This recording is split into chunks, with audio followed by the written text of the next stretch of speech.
nó được cái lần tí liệu cho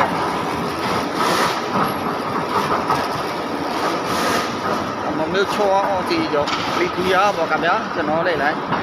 mà có cái gì vào ha cái lần tí mà được dép bay vào cảm giác dép bay ra này nghe tay cái đây vào cảm giác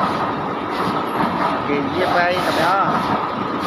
mà biết là bây giờ cho nó xí mà lăng mà nào mà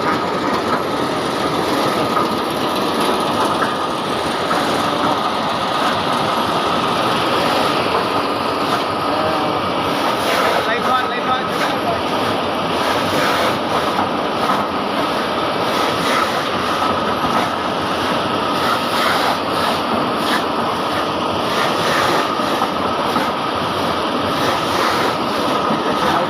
biết là từ đây một chút lo lên khóa một nhá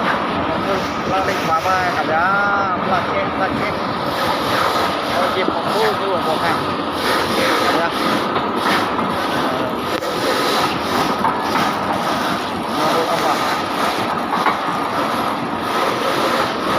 mà tayo yakaya tayo dawaya tayo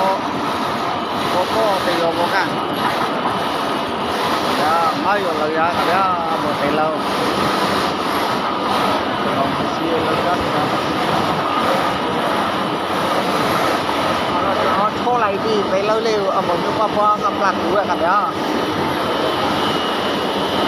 một nước chốn nước lắc lạc thứ ba và cả cho nó cho để lâu lên cả cũng lâu ra cho để lâu lên của nó là phá con thực hiện làm ở một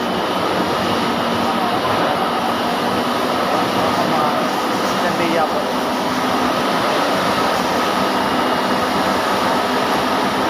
nó liền nó ở xa không bỏ một cái không bỏ lấy bỏ rồi đó nó lên mà đấy đấy là cho thì không phải đó đấy là